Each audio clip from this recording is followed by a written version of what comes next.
Hello everyone, and welcome to this week's episode of Pulp Crazy. I'm your host, Jason Aiken. In this week's episode, I'm going to be discussing a story that has had a huge influence on pulp and popular literature in general. King Solomon's Mines by H. Rider Haggard. This novel was first published in September 1885.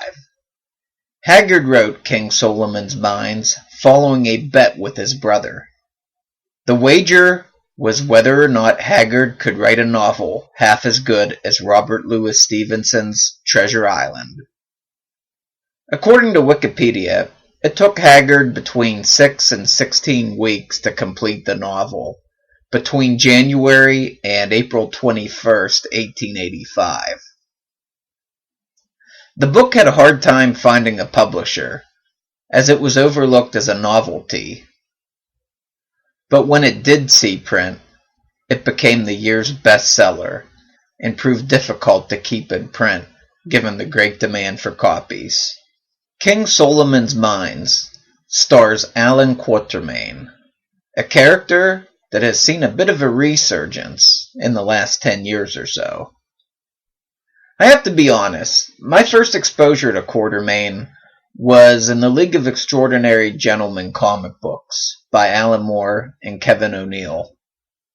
Sean Connery played Quartermain in the League of Extraordinary Gentlemen movie.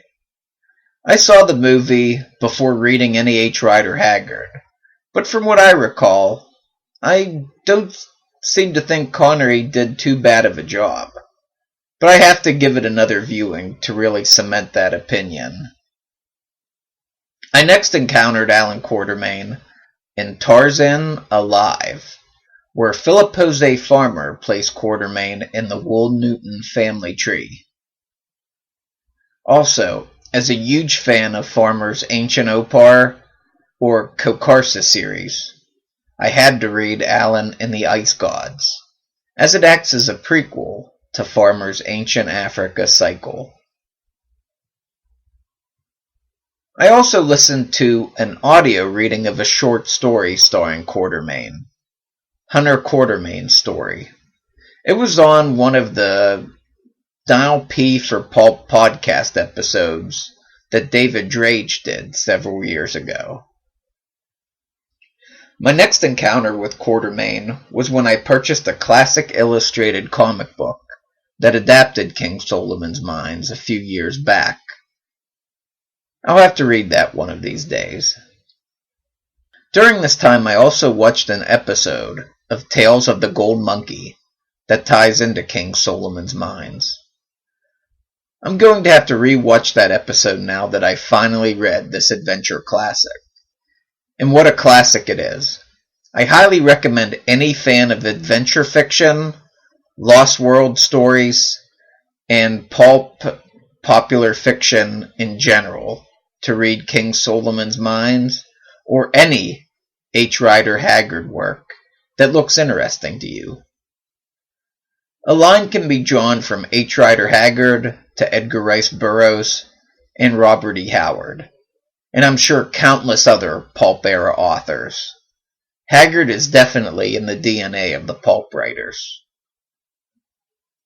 King Solomon's Mines focuses on three central characters: Allan Quatermain, the Great White Hunter, Sir Henry Curtis, an Englishman searching for his missing brother, and Captain John Good of Her Majesty's Navy, retired, a friend of Sir Henry Curtis, assisting him in the search for his brother.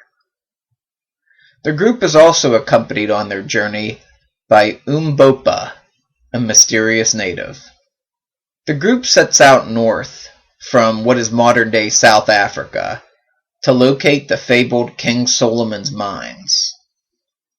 Their only guide is a treasure map, which Quartermain obtained years back. They hope to find Sir Henry's brother, who was also searching for the mines before he disappeared, and they also wouldn't mind getting rich in the process either. After a harsh journey, they eventually arrive in a realm called Kukuanaland, It's a Lost World type scenario. Kukuanaland is located behind two mountains called Sheba's Breasts. With a vast desert separating the mountains from the rest of the world, getting to Kukuanaland is easier said than done. Once the group arrives in Kukuanaland, they get involved in local political matters. There's a wicked king and his evil witch of a right hand to contend with. I don't want to go into any more detail, as I think this is definitely a story every fan of adventure fiction needs to read for him and herself. If you've only seen Quartermain in other mediums, you definitely owe it to yourself to visit the source material. Quartermain isn't Indiana Jones. The fact that he's slipped into the public domain has led people to use him as a two-fisted Indiana Jones type character. That couldn't be further from the truth, as you'll find out when you read King Solomon's Mines or any other work by H. Rider Haggard. Quartermain is an older guy in King Solomon's Mines, for one thing, and his martial prowess is definitely lacking. He does know Africa, though, and he's a crack shot. Now his ally, Sir Henry Curtis, on the other hand, might be one of my favorite characters ever, thanks to this book. He's a big blonde ass kicker who relishes combat. If you want to see just how badass he is, just check out the image I used on the episode title card. That should give you an idea. One of the nice things about King Solomon's Mines falling into the public domain, though, is that you could read it for free. I wouldn't recommend any of the paperbacks, though. It looks like the Dell version especially was altered to tie in with the movie adaptation, just going by the map that they included. I'm sure there's some good paperback versions out there, but I just don't know enough on what to recommend as far as Haggard in print, what are the preferred text and whatnot. I would recommend you checking out the ebook on Project Gutenberg.